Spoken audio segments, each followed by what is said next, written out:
Eh toi, dis-moi, tu aimes la Formule 1? Tu veux supporter un média francophone qui parle de Formule 1? Alors abonne-toi. Dans un environnement aussi instable qu'Alpine, Pierre Gasly est-il vraiment assuré de conserver sa place? Une question à laquelle j'ai d'abord envie de vous répondre par oui.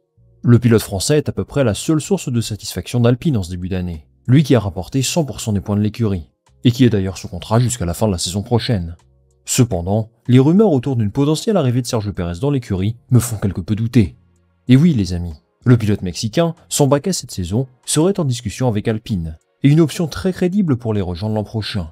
C'est ce qu'affirme le média très sérieux The Race, une information confirmée par Motorsport, autre média des plus sérieux, et aussi par ESPN, qui possède les droits de diffusion de la Formule 1 dans la plupart des pays d'Amérique latine.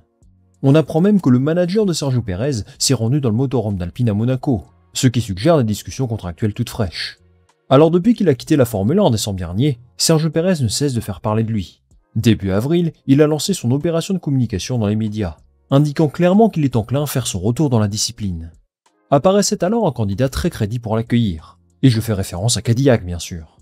Cadillac, l'écurie de General Motors, fera ses débuts en Formule 1 la saison prochaine, et il se cherche 2 pilotes pour les accompagner, et Sergio Pérez est sans doute le meilleur profil. Nord-américain, avec un soutien populaire très important au Mexique et en Amérique latine, vainqueur de Grand Prix, très expérimenté. Pour commencer leur aventure en F1, difficile d'imaginer meilleur pilote, en tout cas dans le marché des agents libres. J'ai d'ailleurs fait une vidéo à ce sujet si vous souhaitez la voir. Cependant, il semblerait que les ambitions de Sergio Pérez ne se limitent pas à Cadillac, et les contacts avec Flavio Briatore se seraient multipliés ces dernières semaines. Et dans cette vidéo aujourd'hui, on va tenter de comprendre si oui ou non cette signature a des chances de se faire, et si oui, à la place de qui. Et en fin de vidéo, je vous parlerai aussi d'une autre option citée par ces mêmes médias, qui va très certainement vous surprendre. En premier lieu, rappelons que Sergio Pérez a perdu son baquet chez Red Bull il y a quelques mois. Ses résultats étaient décevants, très loin de ceux de Max Verstappen. 437 points contre 152, 0 victoire pour Pérez contre 9 pour Verstappen. La comparaison fait extrêmement mal, et Red Bull a décidé de procéder à un changement. Sauf qu'entre-temps, ses successeurs n'ont pas franchement fait mieux que lui. Liam Lawson s'est fait virer au bout de 2 courses seulement, ce qui est un échec retentissant. Yuki Tsunoda a pris sa place. Il tente, lui aussi, tant bien que mal, de relever l'un des défis les plus difficiles de la grille. Il a marqué quelques points, mais il reste à des années-lumière de Max Verstappen, et rien ne garantit qu'il réussisse à conserver ce baquet, surtout quand on sait que la fin de l'histoire entre Red Bull et Honda approche. Ce qui se passe chez Red Bull donne indirectement du crédit à Sergio Pérez.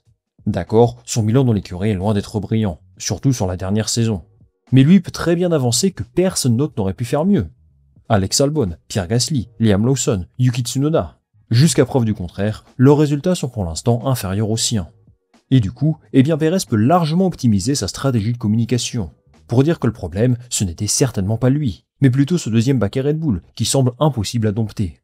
Alors c'est possible qu'un Charles Leclerc, un George Russell ou un Fernando Alonso auraient obtenu un meilleur bilan que lui dans cette voiture, ça on ne le saura jamais.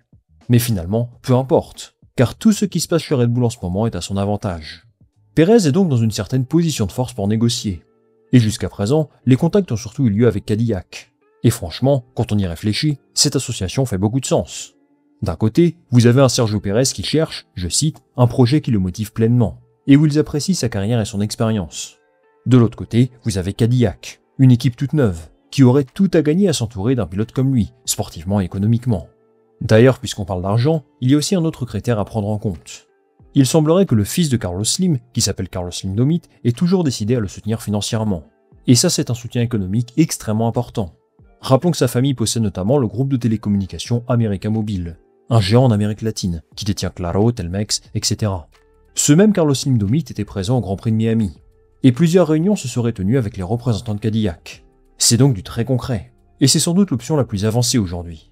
Cependant, Cadillac n'est pas la seule écurie intéressée pour s'attacher ses services, Alpine aussi. L'écurie française est en restructuration perpétuelle, et elle aurait, elle aussi, pris contact avec l'entourage de Sergio Pérez. Alors il faut rappeler que les liens entre Pérez et le groupe Renault sont établis depuis quelques années.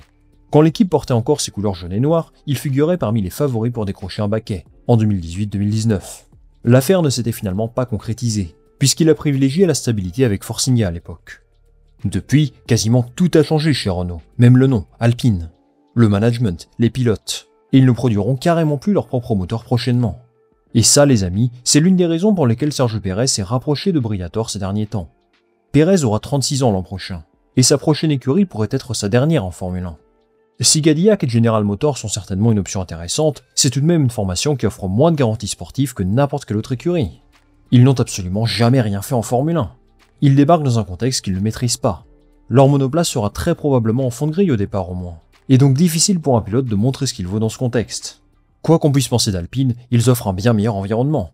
C'est une équipe qui connaît la Formule 1 depuis des décennies, qui marque des points de temps en temps, et qui a déjà prouvé qu'elle pouvait jouer des coups d'éclat parfois, pas plus tard qu'il y a quelques mois. Pour un pilote de 36 ans, qui n'a vraiment plus le temps d'attendre, c'est forcément plus rassurant. D'autant plus que l'an prochain, les monoplaces seront équipées d'un moteur Mercedes, un groupe moteur qui a des chances d'être le plus performant de la grille. Et quand on connaît l'importance des performances moteurs dans ces nouvelles réglementations, eh bien c'est certainement un point positif dans la tête de Pérez. Surtout, Pérez a longtemps été le pilote du milieu de tableau par excellence. Il a une expérience considérable avec Force India Racing Point, une équipe avec très peu de moyens, avec laquelle il réussissait à obtenir des résultats plus que cohérents. C'était il y a longtemps, certes, mais il peut sans doute s'appuyer là-dessus pour entamer une nouvelle expérience dans le midfield. Ce qui rend cette rumeur crédible, c'est que Flavio Briatore est à la tête de l'écurie désormais. Si Luca De Meo l'a placé là, ce n'est pas par hasard. Il est là pour aider cette équipe à progresser, mais aussi pour lui donner davantage de valeur. Et avec lui, on sait que les pilotes ne sont pas seulement choisis pour leur talent au volant. Ils doivent également contribuer à la bonne santé financière de l'écurie. Et là, avec Sergio Pérez, c'est clair qu'il pourrait être servi. Attirer Pérez dans l'écurie constituerait une stratégie similaire à celle de Franco Colapinto. Le pilote argentin n'a disputé que quelques courses jusqu'à présent. Et pourtant, Alpine a déjà signé de nouveaux partenariats très importants grâce à lui, comme celui avec Mercado Libre. Maintenant, imaginez l'effet que pourrait produire Sergio Pérez. Carlos Slim et sa fortune. Tout l'écosystème América Mobile avec Laro et Telmex, sans compter sa popularité phénoménale au Mexique et dans toute l'Amérique latine. Pour une équipe comme Alpine, qui cherche clairement à stabiliser ses finances depuis des années, voire potentiellement à vendre l'écurie à un moment donné, c'est exactement le genre d'opportunité qu'il recherche. Briatore le sait très bien, et c'est sans doute pour ça qu'il a décidé d'ouvrir des discussions avec Pérez. Alors le rejoint enregistre, il n'est pas l'option numéro 1 pour eux. Rappelons que le deuxième baquet Alpine est a priori un baquet rotatif. Jack Doohan a eu sa chance pour les 6 premiers Grands Prix, et Franco Colapinto aurait un contrat de 5 courses. C'est en tout cas ce que nous indique le communiqué officiel de l'écurie. Il y a un vrai flou à ce niveau, parce que Briatore lui-même a dit que Colapinto a un contrat plus long que ça.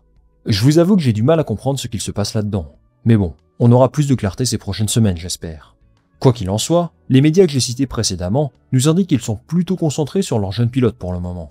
Et si Colapinto ne convainc pas Briatore, ce sera sans doute au tour de Paul Aron de prendre sa place. Tout de même, je n'écarterai pas le fait que Sergio Pérez soit une option, et même dès cette saison. Après tout, si Colapinto a un contrat de 5 courses seulement, qu'est-ce qui empêcherait Briatore de faire une proposition à Pérez pour prendre le baquet à la pause estivale? Le potentiel marketing et financier est très important. Pérez peut avancer qu'il rapporterait plus de points que les jeunes pilotes, qu'il causerait sans doute moins d'accidents. Dites-moi ce que vous en pensez, mais il y a un monde où ce deal pourrait se faire, clairement. Ce que j'imagine davantage, cela dit, c'est que Pérez continue de profiter de son année sabbatique, et qu'il s'engage avec une nouvelle écurie l'an prochain. Si Alpine devient bel et bien sa destination, Briatore devra alors faire un choix difficile. Conserver ou non Pierre Gasly. Sportivement parlant, Briatore a zéro intérêt à se séparer de lui. C'est le pilote qui offre le plus de garanties. Il est une option très solide dans le milieu de tableau. Il connaît très bien cet environnement. Et quand la voiture le lui permet, il rapporte des points. Mais si sportivement il me semble être une évidence, économiquement, c'est autre chose. Il n'a pas de gros sponsors personnels. Pas du niveau de Pérez ou Colapinto en tout cas. Et même s'il a une belle cote de popularité en France, est-ce que c'est vraiment ça qui intéresse Briatore aujourd'hui? Imaginez un instant un duo Franco Colapinto-Sergio Pérez en 2026. D'un côté, l'Argentine. De l'autre, le Mexique. Vous couvrez quasiment toute l'Amérique latine d'un coup, avec un potentiel commercial absolument phénoménal. Et les retombées économiques pour le groupe Renault seraient extrêmement importantes. C'est évident que Pierre Gasly mérite de conserver sa place chez Alpine. Et à titre personnel, c'est ce que j'ai envie de voir bien entendu.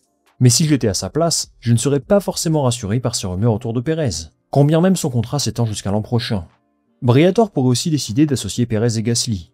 Et sportivement, ça ne serait pas forcément un mauvais choix. 2 pilotes d'expérience pour porter une écurie à la traîne ces derniers temps. Pourquoi pas? Quoi qu'il arrive, sa décision reflètera l'orientation stratégique de l'écurie. Est-ce qu'ils feront un choix marketing, d'argent, ou alors est-ce qu'ils privilégieront l'aspect sportif malgré tout? On en saura plus ces prochains mois, assurément. Sergio Pérez est donc une option sérieuse pour Alpine, mais il se pourrait aussi qu'une autre écurie émerge.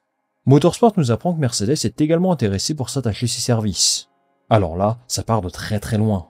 Mais il nous assure que Toto Wolff est proche de Pérez, et qu'il pourrait être une option pour remplacer George Russell, dans le cas où il ne prolonge pas. Il l'imaginerait comme un bon mentor pour Kimi Antonelli, pour l'aider à progresser et à s'imposer davantage en Formule 1. Franchement, j'ai vraiment du mal à croire à cette option. Mais vu que Motorsport en parle, il fallait que je partage ça avec vous. Alpine ou Cadillac m'apparaissent comme des options plus crédibles. Et il va sans dire que ces prochaines semaines seront intenses en négociation, c'est certain. Et maintenant, c'est à vous de me dire ce que vous en pensez. Est-ce qu'à votre avis, Sergio Pérez va rejoindre Alpine? Et si oui, est-ce que vous trouvez que c'est une bonne idée? Dites-moi tout ça et je lirai ça attentivement. Merci les amis d'être restés jusqu'au bout de cette vidéo, j'espère que celle-ci vous a plu. Si c'est le cas, pensez à liker, à partager ça autour de vous et surtout à vous abonner. Ça m'aide énormément en termes de référencement et de visibilité. Merci à vous encore une fois et on va se retrouver très vite pour une nouvelle vidéo. Salut, à la prochaine.